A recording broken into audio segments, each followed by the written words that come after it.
We're trying to teach and practice academic freedom at the War College, and to show that one can be a scholar or thinker as well as a warrior and leader. And I think he was encouraged to this topic, but all the students fish around for a while, and they're encouraged to write outlines and see, if they can sort of think through a topic before they begin to work on it. So I know I encouraged him. I know his SRP advisor encouraged him. I saw this paper as it was being written, and I had other students in the same class, in that year, who also uh, engage in political topics. And in a way, these require more strategic thinking than simply looking at, let's say, an example of war, a kind of conflict, and what it shows. That's military history. They could also do that. They could also, we try to have them move beyond the operational to the strategic level.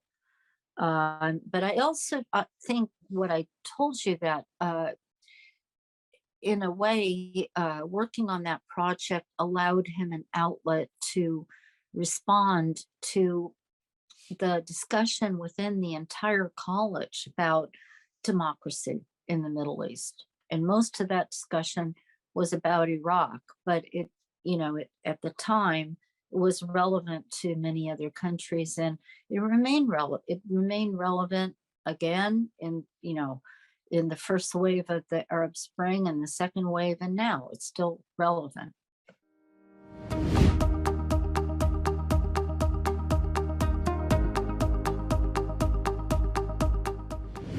All of the students are actually encouraged, especially if they're international fellows, which is the name for the foreign students.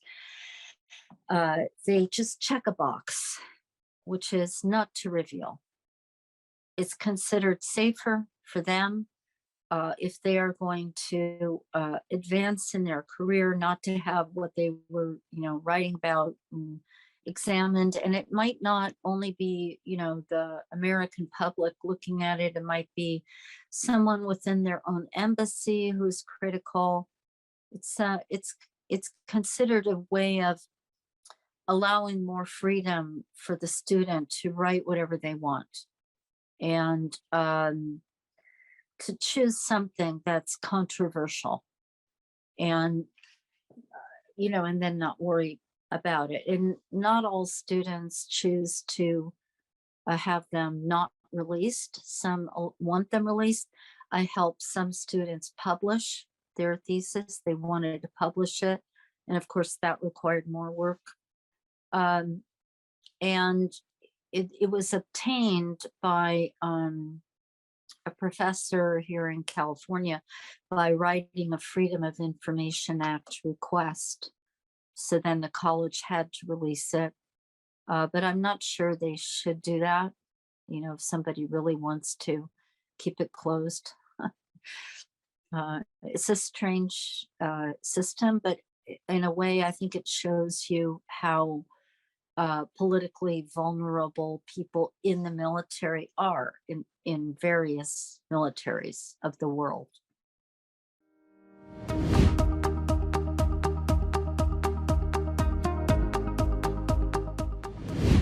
I did not expect anything that happened.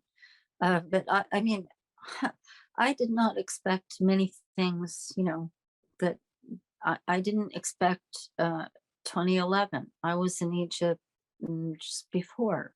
Um, so no, I didn't. I knew that many of our international fellows are expressly chosen, particularly in certain important countries, and Egypt is considered an important country in the Middle East, uh, because they are well connected, uh, and they are uh, well thought of at that time, and obtaining either the master's degree or the equivalent of having attended um, will allow them to rise within their own military. So I wasn't surprised when he was promoted after being at the Army War College, and I followed the promotion.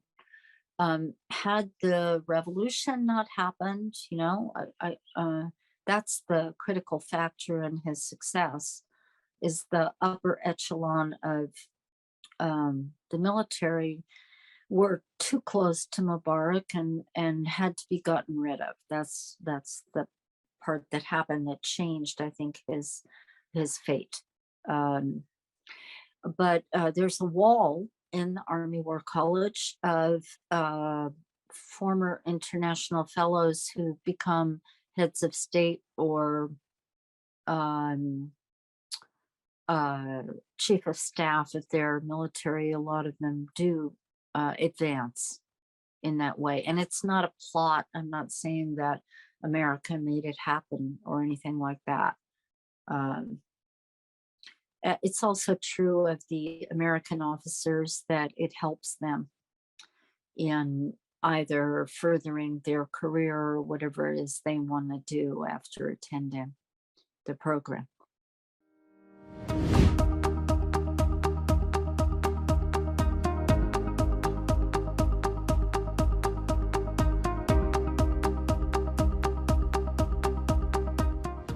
That's a wonderful quote, and we have to remember that Ann Patterson wasn't very beloved in Egypt. um, and so I think she meant to reflect, just as I did, that the military is a group in Egypt, and it is a group leadership, and it is at the heart of all important decisions, from choosing the previous presidents, with the exception of Mohammed Morsi. Okay. And I think she's probably correct.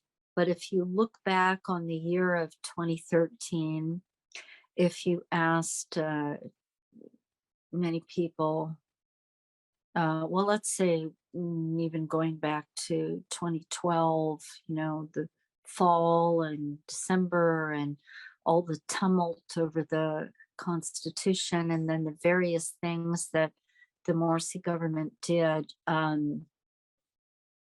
I wouldn't have anticipated what happened, but my friends did. So my friends told me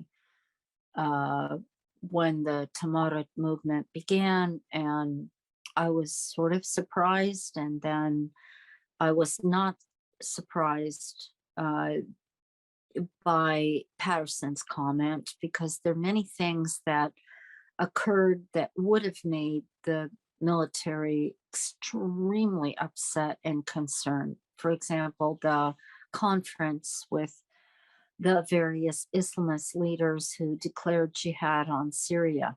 I mean, what Egypt wouldn't want to, let's say the Egyptian military wouldn't want to be dragged into something like that at that point. So she may very well be correct.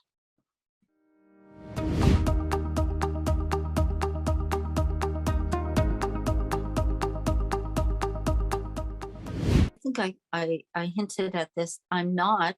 I tried to obtain an interview when I was in Egypt this winter, and I wrote formally to the Ministry of Foreign Affairs, and a nice young man wrote back to me. who didn't know me at all and asked me to send my CV.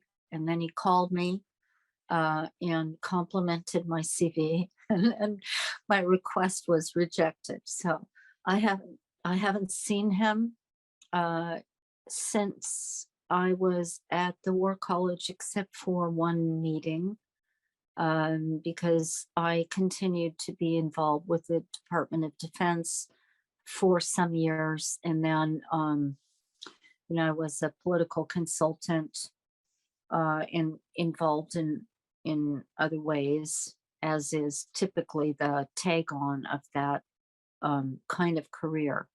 So I'm not now at the present. I'm not, a personal friend. I did, I did quite a few interviews when he first became Minister of Defense and then president, because people were saying things that I thought were untrue or outright lies. And I just knew that what was being said wasn't true. For example, a couple of experts who write all the time about Egypt said he was a member of the Muslim Brotherhood. And I was sure that was not true. So that's the reason I got on Twitter, was just simply to argue with people about that. And, you know, but no, I'm not in touch, and I would like to interview him. I hope I can do that. If not, I'll just have to, read everything that's published and said.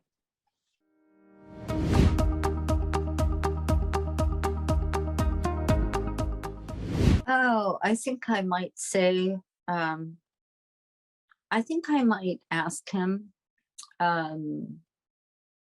what he really learned in our program that has helped him. I mean, I do read his speeches, and I read, whatever is written about him. And I note that, some people are like enthralled with him and really like him, and that he enjoys that. As he said, he didn't expect the love of the people. Of course, not everyone loves him. So that's also very typical, that people either hate or love a political leader. But I would be interested in knowing what it is he took away from our program with all its problems at the War College. And I would ask him probably a series of questions about what kinds of changes he would, he will make or he can make in Egypt beyond what I've seen and what I've already observed, that will leave it better off for the future, rather than simply spending a tremendous amount of money. And,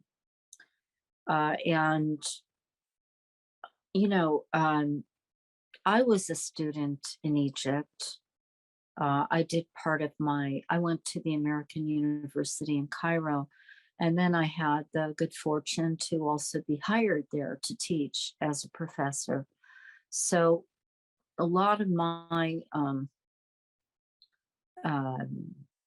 understanding as a student in the fields of politics and defense and foreign policy is, looking at the differences between a developing country like Egypt and a so-called developed country like the United States.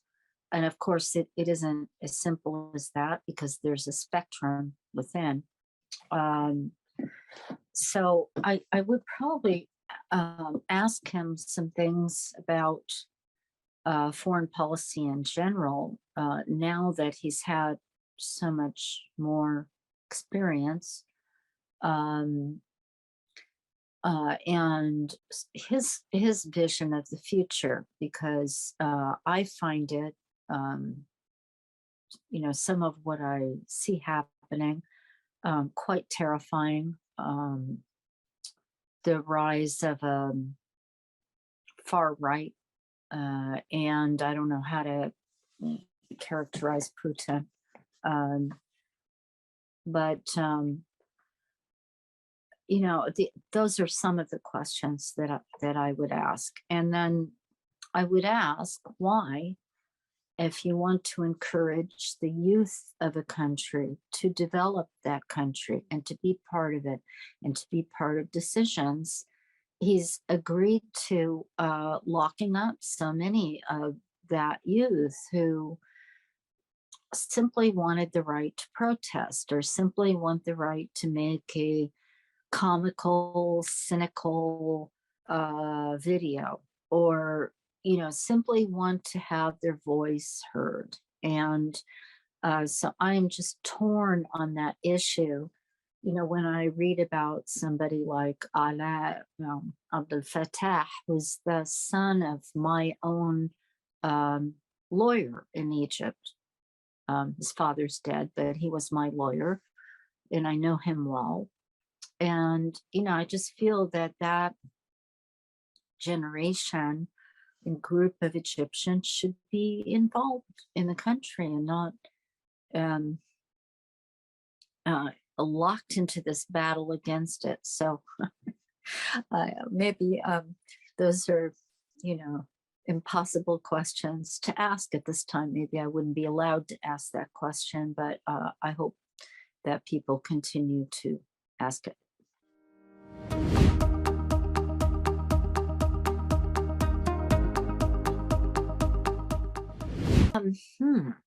Well, in terms of money and equipment, I think the influence it's quite important.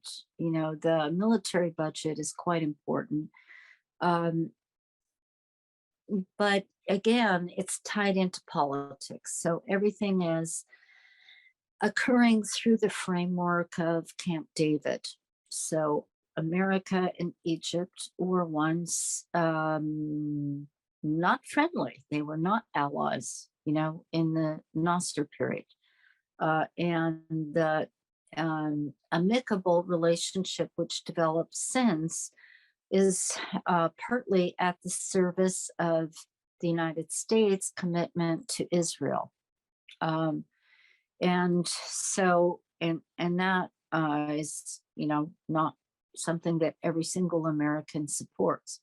So, but the influence on the Egyptian army is,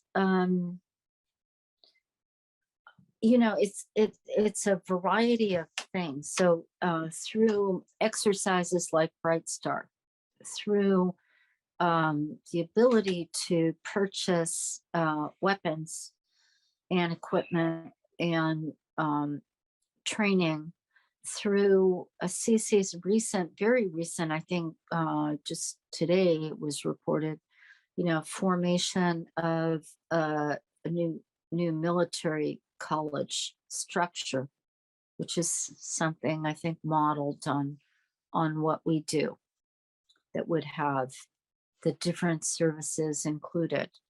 I think it's a strong influence, but at the same time,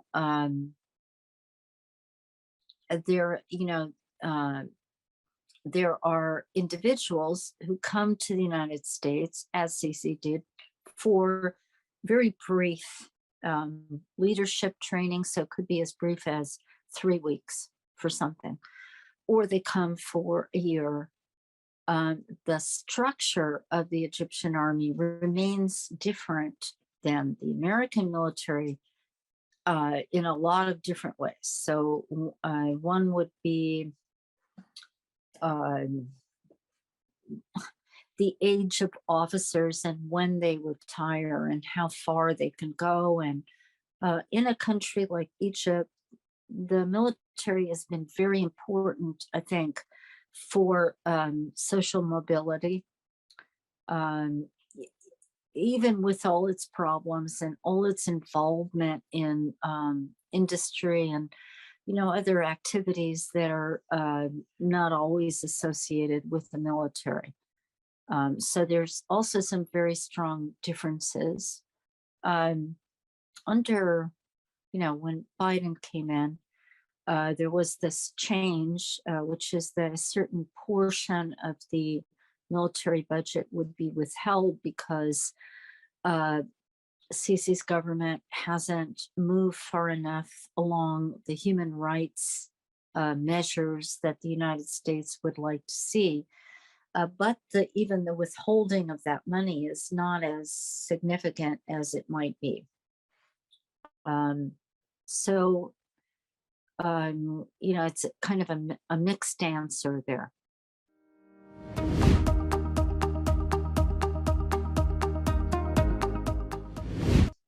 Well, I think that yes, I guess I should comment on the upcoming visit by Biden to the Middle East, which may involve Egypt in a way.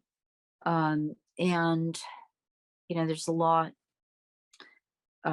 press on this because Biden originally sort of said I didn't put forth a Middle East policy or a Middle East strategy, and instead that he would wish to pivot to China and focus there, which of course Obama also said. But events have a way of pulling this country back to the Middle East. So he's supposed to go, and he's probably going to be, meeting Mohammed bin Salman, and therefore the Khashoggi affair will sort of be buried. But there's going to be one negotiation which has to do with Tehran and Sanafir that has already been reported on by the Israeli press, and they might be right or they might not be right. And so that may, bring in more about Egypt. Biden hasn't been especially friendly to Egypt. Like, there were no official phone calls made early on, and this is supposed to be a way of expressing displeasure with the human rights situation. However, then President Sisi and Egypt's foreign policy structure was very helpful to the United States in negotiating with Hamas and on the Gaza issue. So all of this is like different pieces of what will happen. So I think what's going to be interesting to see is during this visit, what really is achieved, what is announced versus what is achieved, and then how it might or might not impact Egypt. That's one thing. And then I think we can also ask how much will change in the future. I mean, there will be another election. Sisi very likely could be elected again. And maybe the government will allow some opposition or some loyal opposition or something, and that would be also a positive advent. Maybe it won't allow that. So those are, my questions. What will we see in the future in this relationship between the United States and Egypt, and what will we see in Egypt itself?